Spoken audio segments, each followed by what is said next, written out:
Quiero que me acompañen, por favor, en el libro de Job, capítulo 31. Job, capítulo 31.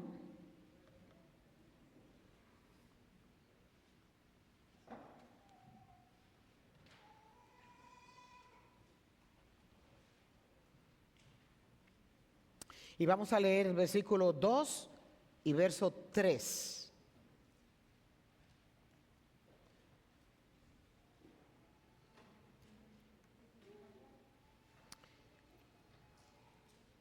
Versos 2 y 3. Pues, ¿qué ha escogido para nosotros el Dios del cielo? ¿Cuál es nuestra herencia del Todopoderoso en las alturas? ¿No es calamidad para los malvados y desgracia para quienes hacen el mal? Oremos, oremos. Señor, a esta hora nosotros te damos gracias. Padre, gracias, gracias. Porque tu palabra sigue viva. Señor, no importa la condición del hombre, tu palabra sigue viva y seguirá por los siglos de los siglos. En el nombre poderoso de tu Hijo Jesucristo, nosotros a esta hora imploramos por tu presencia. Señor, te necesitamos y queremos que, recurriendo a tus misericordias y bondades, tú desciendas en esta tarde y nos hables. Espíritu Santo de Dios, yo te ruego que todo corazón atribulado que aquí está pueda poner sus mentes aquietadas y puedan escuchar el consejo tuyo. Lo único que nos puede aconsejar para bien, lo único que nos puede ayudar para caminar en la luz, lo único que nos ayuda a salir de la oscuridad.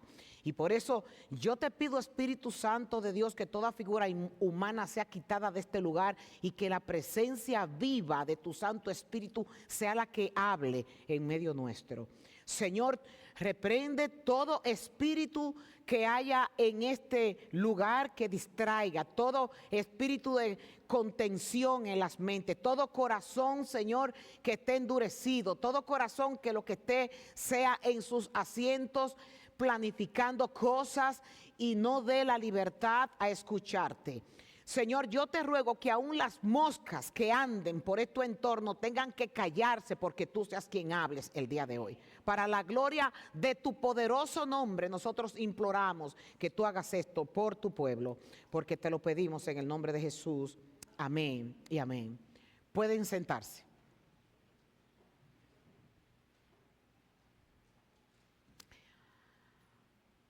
Anoche en la vigilia, anoche no.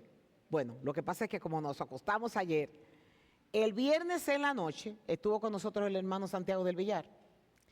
Y él comentaba en medio de su participación que nosotros estamos en un tiempo en donde se está presentando el evangelio con mentiras. Se está engañando a la gente para que vengan a la iglesia sin darles realmente la receta de lo que es apartarse para servir a Jesucristo. El pronóstico dice cosas y se llega, por ejemplo, a la iglesia esperando que se le digan cosas diferentes para salir contentos con motivaciones que lleven a adormecer la circunstancia por la que nosotros muchas veces pasamos. Ahora bien, hay algunos momentos en donde todos nosotros hemos experimentado alguna etapa de crisis en nuestras vidas y nuestras vidas son sacudidas e incluso es posible que hoy algunos de los que están aquí estén atravesando por un terremoto o por vientos huracanados. Y el pronóstico dice que la tormenta por la que se está pasando se extenderá más. Esto no significa que Dios te haya abandonado. Es posible que Él esté revelando lo que jamás tu alma podrá hacer. Ver la realidad de las cosas. El famoso predicador Charles Spurgeon, en uno de sus comentarios, que este mensaje está muy centrado en muchas de las cosas que él dijo, dice que Dios nos aflige para no nos aflige a nosotros para echarnos lejos de su presencia, sino para acercarnos más a Él. Y que Él nunca sacude sin realmente tener propósitos detrás de esto. Hay áreas de nuestras vidas que solamente cambian cuando Dios las quiebra. El orgullo, que solo muere cuando el cielo desaparece debajo de nuestros pies. Las rutinas pecaminosas que solo se rompen cuando las muletas son arrancadas. Los ídolos amados que solo caen cuando Dios sacude con fuerza. Y en ese proceso lo primero que nosotros escuchamos no es la voz de Dios, sino la voz de la tormenta.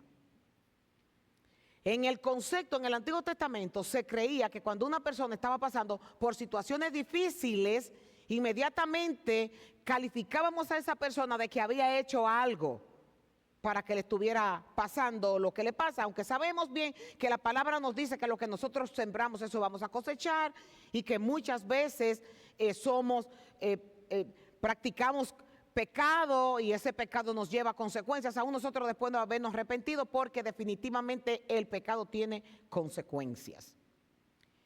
Y cuando nosotros nos vamos a analizar un poco la vida de Job, él cita que Dios ha escogido el cielo para nosotros como si fuera una pregunta, ¿cuál es nuestra herencia del Todopoderoso? Y él dice que para los malvados solamente la calamidad es a quienes le llegan. Ahora, algunas preguntas que nosotros hacemos cuando estamos en medio de los vientos huracanados son: ¿por qué a mí? Porque yo estoy pasando por esta situación. Y muchos de nosotros hemos pasado por eso. Me parece que estoy en cuestionamiento de por qué a mí justamente me está pasando esto. Cuando nosotros comenzamos a introducir la vida, a ver la vida de Job, vemos que él también respondió de esta manera cuando le llegaron las dificultades. Y en el camino, en el capítulo 31, en el versículo 1, él comienza a defenderse de cómo es posible que a mí me estén sucediendo estas cosas cuando yo no he hecho nada malo. Y él dice, en el capítulo 31, en el verso 1, que él había hecho un pacto con Dios para no codiciar a ninguna mujer. Recuerden que Job era un hombre casado. Yo he hecho un pacto con mis ojos para no codiciar a ninguna joven. Y dice, ¿no ve Dios todo lo que hago y cada paso que doy? ¿Acaso he mentido o he engañado a alguien? Que Dios me pase por la balanza de la justicia, porque sabe que soy íntegro.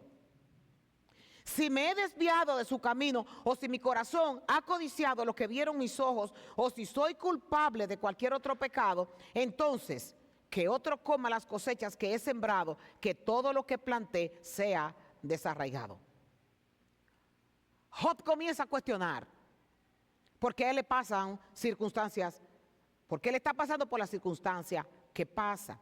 Para los que no conocen bien la historia de Job, Job era un hombre íntegro, era un hombre justo, era un hombre temeroso de Dios, era un hombre que oraba hasta por los pecados que sus hijos cometían para poder tener su casa en orden.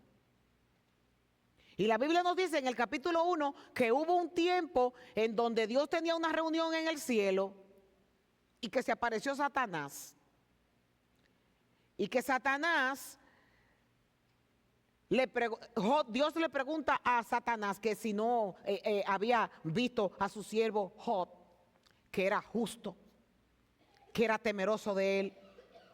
Y la respuesta que Satán le da, ¿y cómo no va a ser justo y va a hacer todas las cosas bien cuando tú tienes un cerco alrededor de él, tú le has dado riqueza, tú le has dado de todo y él no tiene ningún motivo de qué quejarse? Porque literalmente lo que Satán le está diciendo, cuando a alguien le va bien, nadie protesta. Y todo el mundo es justo delante de ti. Para Job era inexplicable entrar en las pruebas que Dios había permitido que Satán hiciera en su vida. Llegó, dice las Escrituras, le mató a los hijos, le quitó todas las riquezas, todo el ganado que tenía, todas las tierras, todas las casas, todo se quemó, todo se quedó sin nada. Perdió hijos, perdió casas, perdió empleados, perdió riqueza, perdió salud, perdió amigos, perdió poder, perdió prestigio. Y era un hombre tan prestigioso que él mismo dice en el capítulo 29,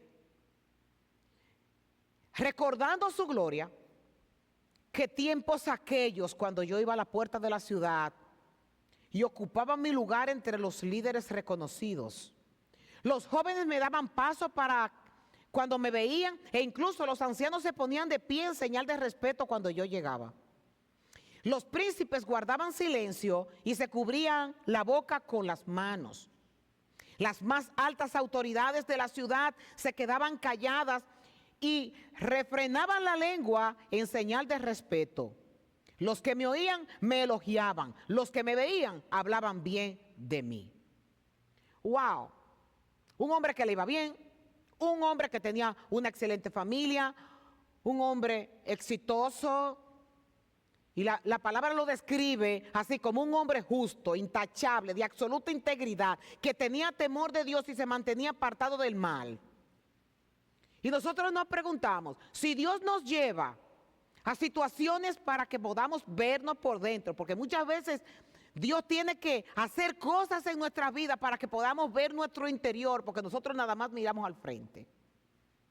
Y cuando vemos esta descripción en las Escrituras, nos preguntamos, ¿qué tenía Job que aprender? ¿Por qué Dios quiso quebrantarlo? Bueno, hay 3 etapas que yo quiero nombrar que sucedieron en la larga prueba de Job. Y la primera etapa la encontramos en el capítulo 1 del verso 20 y 21. Después de recibir la noticia de sus pérdidas comenzó a ver lo que había dentro de ese Job, descrito por el mismo Dios como un hombre íntegro. Y dice que cuando le pasó esta prueba de que sus criados uno al otro venía uno, después venía el otro, para decirle que había perdido esto, que había perdido el otro, que se le habían, que había venido sus hijos, un viento huracanado, había matado a sus hijos, lo que dice la Biblia, que se levantó, que rasgó su vestido en señal de dolor. Después se rasuró la cabeza, se postró en el suelo para adorar y dijo, desnudo salí del vientre de mi madre y desnudo estaré cuando me vaya. El Señor me dio lo que tenía y el Señor me lo ha quitado. Alabado sea el nombre del Señor. ¡Wow! ¡Qué fortaleza! ¡Wow! ¡Qué hombre que confiaba! ¡Qué hombre que tenía todas las cosas como nada! ¿Y qué palabras de alabanza salieron de su boca en medio de haber perdido sus 7 hijos al mismo tiempo? 7 hijos, sus riquezas, todas sus posiciones, su prestigio. En la segunda etapa de Job, nosotros lo vemos en el capítulo 2, en el verso 10. Cuando vienen y le dicen, cuando Satán por segunda vez lo tienta, la primera vez Dios le dice, ok, quítale todo lo que él tiene. Y en la segunda prueba Dios le dice, ok, enférmalo. Y dice la Biblia que le llegó una enfermedad donde él tenía constantemente que estarse rascando.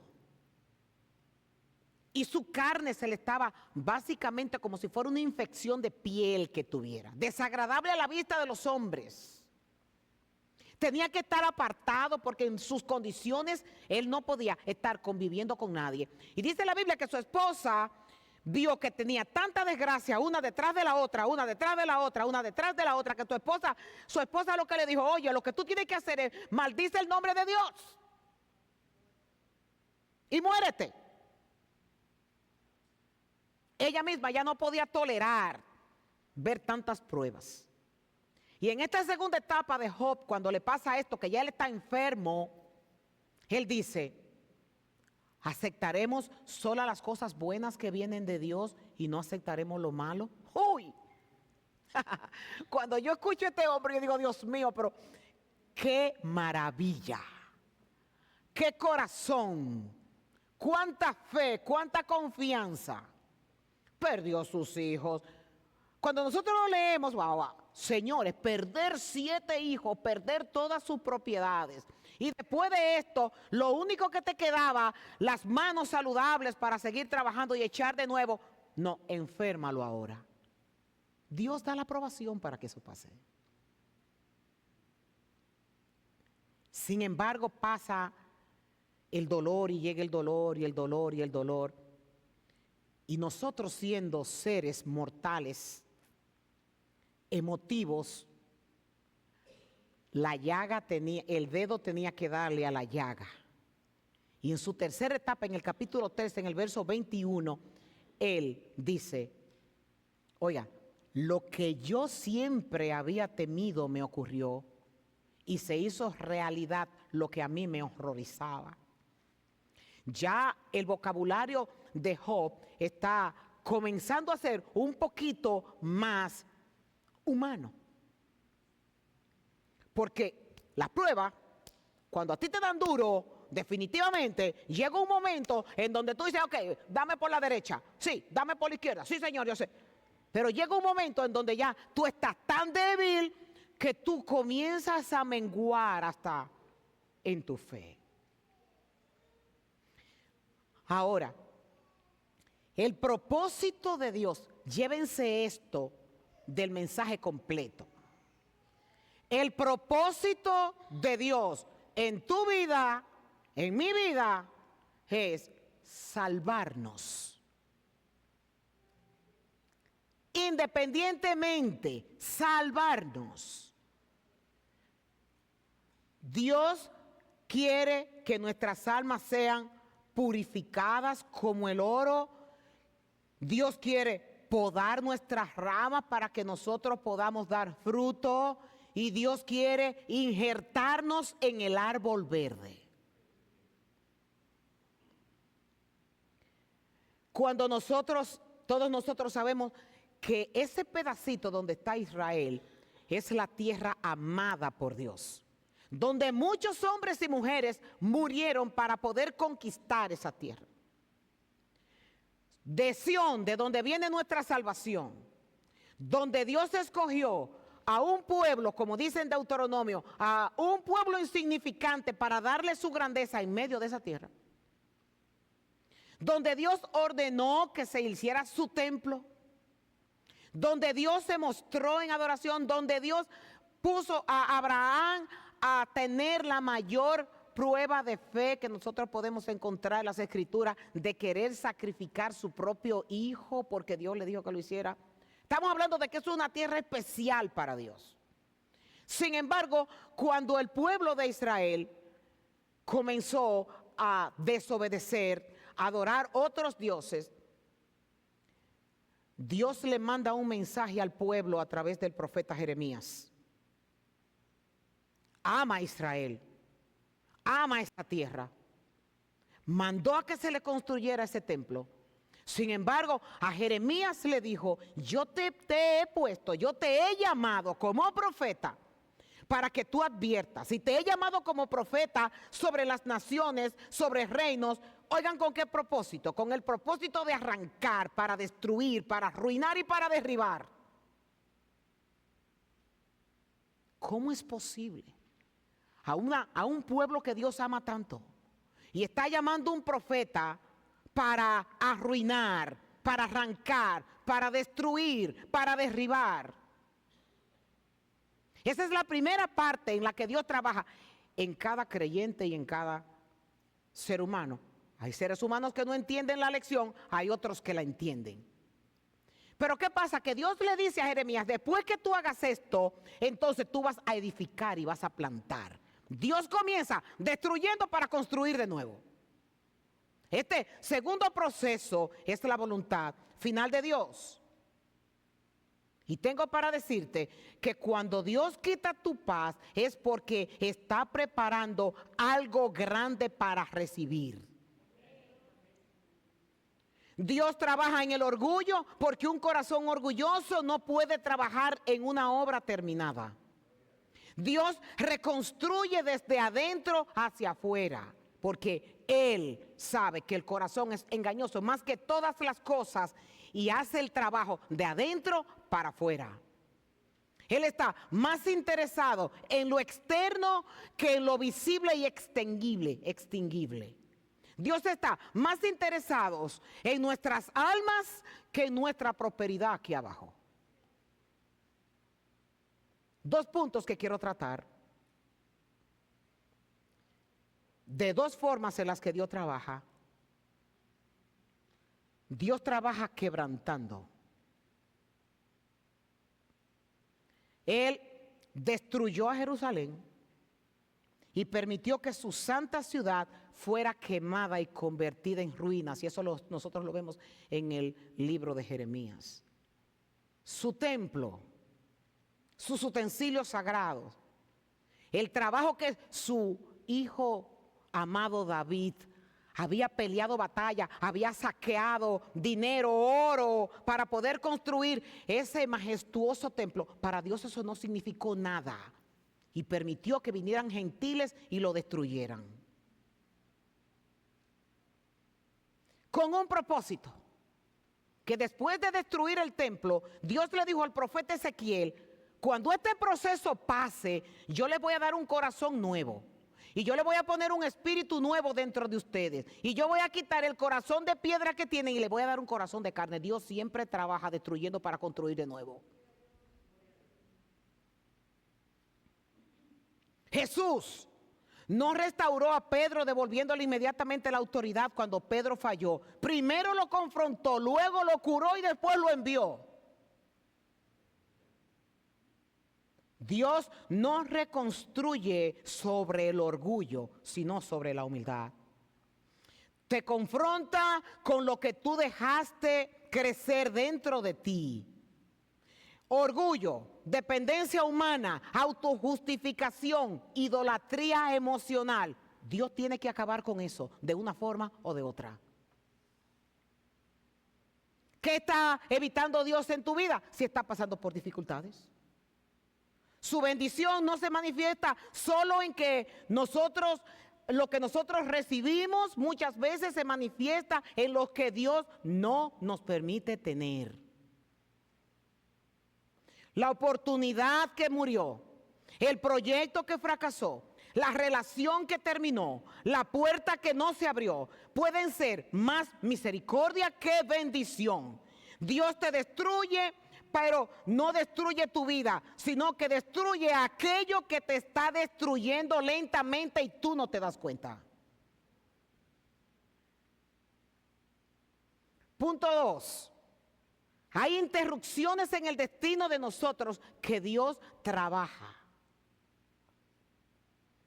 Interrumpió la mano de Abraham cuando levantó el cuchillo, porque el propósito de Dios era su obediencia. Interrumpió a Moisés en el palacio para llevarlo al desierto, porque su llamado no era gobernar Egipto, sino gobernar a Israel. Interrumpió a José en una traición que lo dejó sin hogar, pero lo colocó en el camino de su propósito. Interrumpió a Pablo con su luz y caída, no para humillarlo, sino para despertarlo. Todos los quebrantamientos y las interrupciones que Dios provoca en nuestras vidas, los provoca con propósito, no los nuestros, sino los de Él. Cuando Dios corta un camino es porque Él está construyendo otro. Dos interpretaciones, porque usted dirá, pero ok, pastor, usted no me ha llegado a qué fue lo que pasó con Job. ¿Por qué? Nosotros tenemos dos interpretaciones. Cuando él dice, me pasó lo que yo temía que me pasara. Hay intérpretes que dicen que es posible que él temía que perder todo lo que había perdido. Y hay otros que dicen que lo que Job tenía era temores en su corazón. Temores en su corazón, porque Dios no tolera la inseguridad ni los temores en el hombre. Los hombres que son llamados por Él. Hay un testimonio de un pastor, se llama Joseph Adekunle. Joseph Adekunle es nigeriano. Y este hombre, con una iglesia de 100 miembros aproximadamente, había recibido varias advertencias de que los iban a matar en una población llamada Laos, en Nigeria. Y él dice que no le prestó mucha atención y que su esposa le decía, ¿tú no crees que lo que Dios está enviando es un mensaje para que nosotros nos mudamos al sur, nos vayamos del norte al sur? Y él confiesa claramente que él confundió su orgullo con fe. Y no se quiso mover. Él dice que ponían por debajo de la puerta de la iglesia mensajes amenazadores y que no le hizo caso. Ese día era domingo en la mañana y él estaba revisando el pasaje que iba a predicar, y el pasaje era en Juan capítulo 16 versículo 33, donde dice: en el mundo tendrán aflicción, pero no se preocupen porque yo he vencido al mundo. Dice él que cuando estaba el grupo de alabanza cantando y cuando él estaba con su Biblia en la mano en el púlpito, que abruptamente entraron una banda. Dice que habían entrado con machetes, con palos y con 2 rifles que parecían de la Primera Guerra Mundial porque eran muy viejos. Y dice que el hombre que estaba enfrente de la turba tenía una cicatriz que le atravesaba la cara completa. Y le dijo con voz amenazante y con ojos de victoria que iban a acabar con todos ellos porque ellos estaban predicando un Dios falso, que los iban a matar a todos. Dice que hubieron algunos en la iglesia que renunciaron a Cristo en ese momento y lo dejaron ir, y que habían otros que eran muy ancianos y los habían dejado porque no era un buen botín para ellos, que seleccionaron a él, a su esposa, a sus 3 hijos, y había una señora que estaba recién parida con un par de bebés gemelos, y se llevaron 22, como pudieron meterlo dentro de una camioneta. Dice que manejaron, que lo apresaron con cuerdas, como si fueran cuerdas cortantes, que si se movían comenzaban a sangrar. Y cuando iban por la carretera, todos ellos amarrados. Dice que él no se olvida de ese día porque era el día del cumpleaños de su niña más pequeña. Y cuando manejaron y llegaron hasta un lugar, había una fosa preparada con 3 metros de profundidad. Y a los 22 que se habían llevado de la iglesia, lo entraron y lo tiraron a la fosa. Dice que cuando él cayó se le rompió una costilla porque no era tierra floja, era tierra dura, piedra, África. Y dice que los hombres comenzaron a tirar la tierra para enterrarlos y que los más pequeñitos se le iba llenando, se iban tapando primero. Y dice él que comenzaron algunos a recitar el Salmo 23 y que su esposa comenzó a cantar sublime gracia del Señor. Y cuenta él en su historia, una historia desgarradora, que cuando lo taparon a todos, los enterraron ahí. Totalmente, literalmente. Dice que él comenzó su cerebro, ya por falta de oxígeno, a alucinar. Y que en medio de la alucinación, él había visto a su padre que había muerto con las mismas ropas con las que lo habían enterrado, diciéndole el verso que él había predicado ese día. Recuerda que en el mundo tendremos aflicción, pero no te preocupes, que yo he vencido al mundo. Y dice que después, en medio de su inconsciencia, también vio a su abuela dándole un mensaje bíblico. Dice que ya no tenía oxígeno, no se podían mover, estaban enterrados.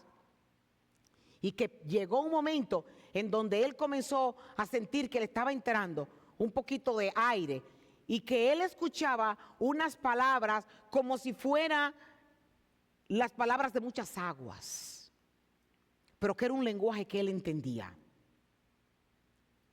Él dice que no era inglés, pero era un lenguaje que él lo entendió en el corazón. Y comenzó a respirar, que sus pulmones ahí abajo comenzaron a llenarse de aire. Y dice que hubieron unas manos que entraron dentro y los sacaron a todos y los pusieron afuera.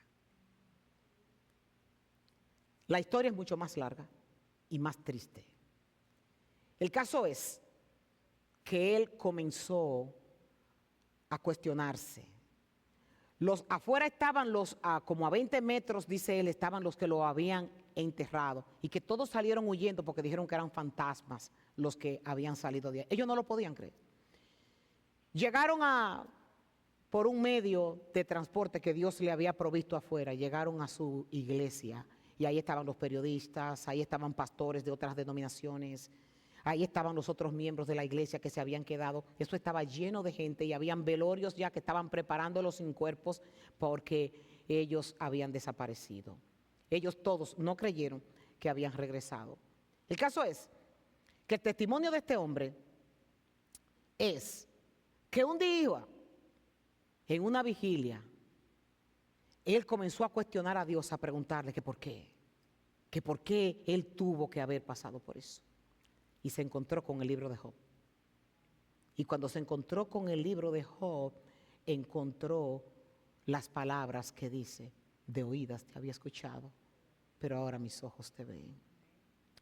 Nosotros jamás vamos a poder predicar un evangelio poderoso si no tenemos experiencias que sean dolorosas para nuestras vidas. Jamás vamos a poder ser poderosos en los altares, no vamos a tener nunca la autoridad que viene del cielo si nosotros no somos experimentados en quebrantos, sino que estaremos repitiendo historias de que otras personas han vivido y no nos vamos a parar aquí teniendo las marcas de Jesucristo en nuestros cuerpos. Dios nos llama a que nosotros tengamos experiencias con Él, que podamos contarles a otros y tener autoridad para contarles a otros de nuestras cosas. La cuarta etapa de Job fueron estas palabras que acabo de pronunciar: de oídas te había oído, mas ahora mis ojos te ven. Para concluir, sus palabras, las palabras de Dios son: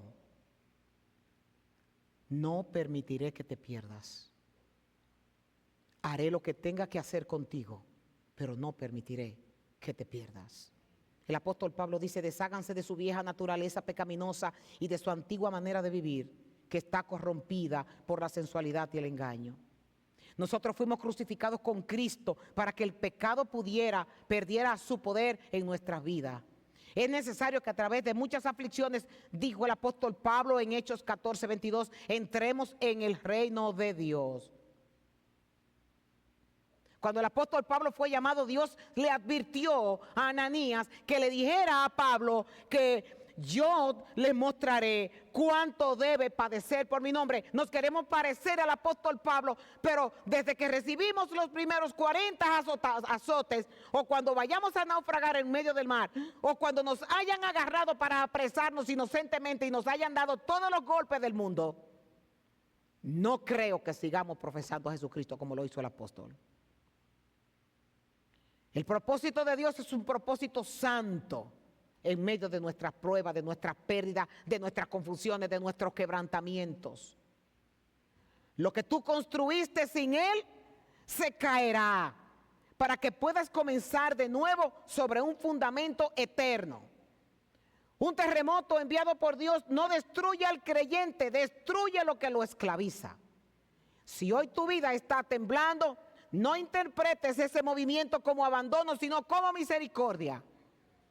Dios no está rompiendo tu casa, está rompiendo la prisión que tú construiste dentro de ella. No está causando tu pérdida, está impidiendo tu ruina. Tu alma lo sentirá después que el temblor fue su gracia. Lo doloroso no es lo que Él quita, sino lo que Él revela. Dios trabaja en la falsa paz construida sobre seres humanos. Él quita la paz que viene del control propio para darte la paz que viene de la redención. Tiene que destruir tu mundo para hacer un mundo nuevo. Tiene que destruir tu casa para darte una casa fundamentada en Él. Tiene que quitar tu idolatría para que lo tengas a Él exclusivamente como el que forma tu casa.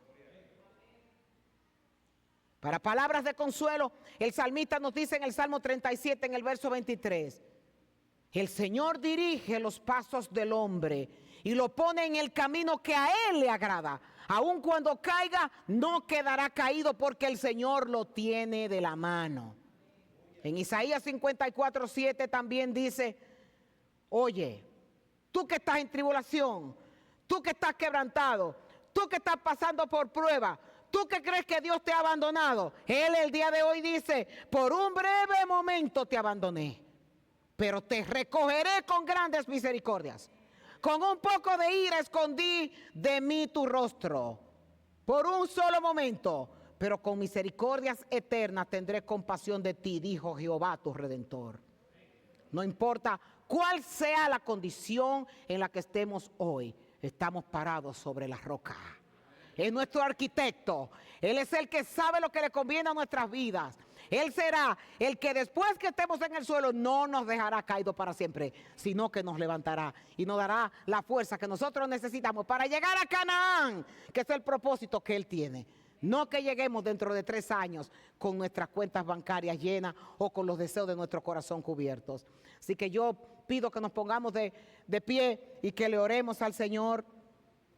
Esta prédica tiene el nombre de voy a sacudir tu vida, pero la voy a sacudir con propósitos. Si usted desea orar, si usted desea decirle, Señor, gracias porque yo entendí el propósito por el cual estoy pasando, este momento está abierto para que así sea.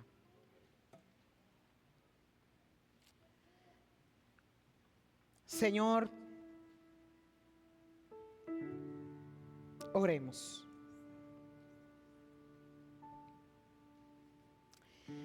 Hay vientos que son tan fuertes que nosotros no podemos navegar nuestras barcas.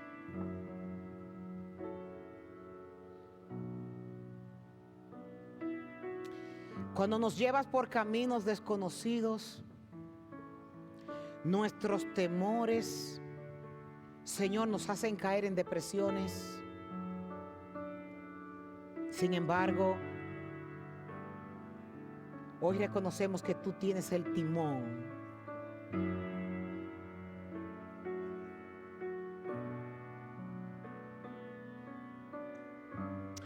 Tú eres nuestro alfarero y nosotros somos barro en tus manos. Y cuando te pedimos que rompas nuestras vasijas para que hagas una nueva, se nos olvida que el dolor de ser rotos para ser hechos de nuevo se extiende, duele. No entendemos. Porque si antes éramos vaso y nos rompiste,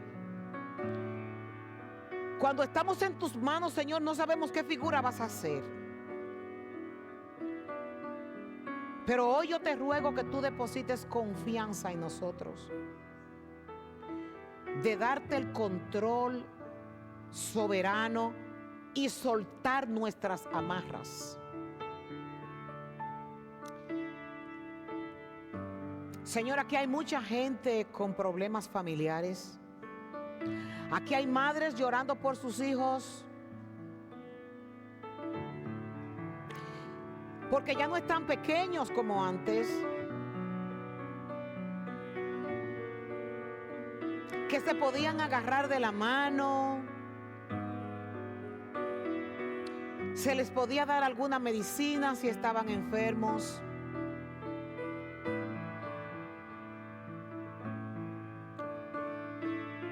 Ya no se puede hacer nada humanamente.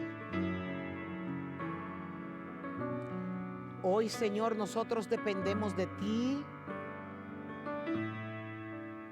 para que tú hagas vasos nuevos en medio de nuestros hijos.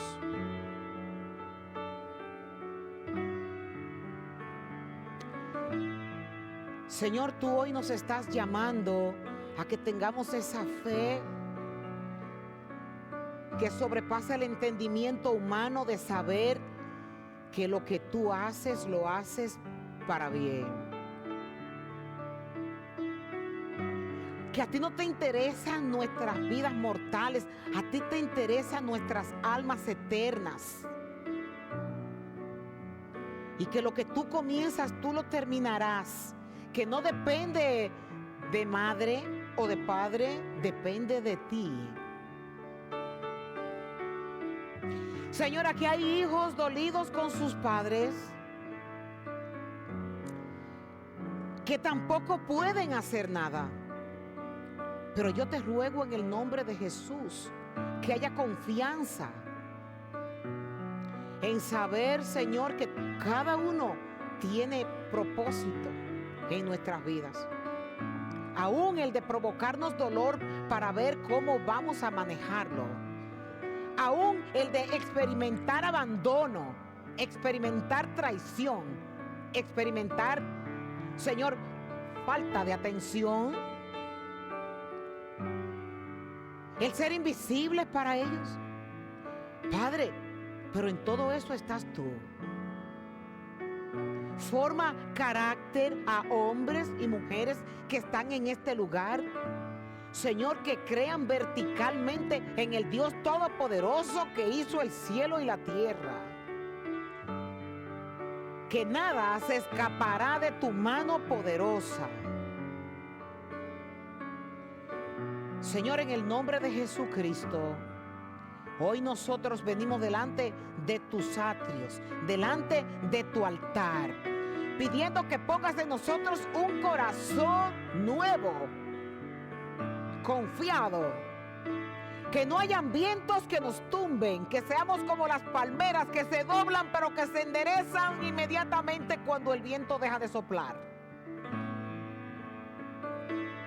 Trae refrigerio a nuestras vidas y descanso a nuestras almas para poder caminando, escalando y conociéndote, porque ese es tu propósito. Bendice esta congregación, Señor, y ayuda a que estas palabras del día de hoy traigan un mensaje poderoso a nuestras almas, que nos llenen de valentía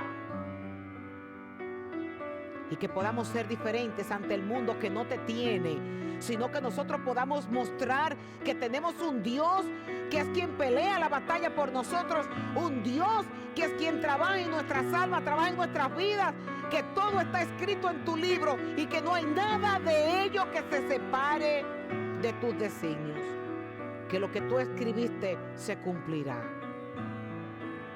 Sea tu nombre bendito, Señor, por los siglos de los siglos. A ti la gloria y la honra, en el nombre de Jesús. Amén.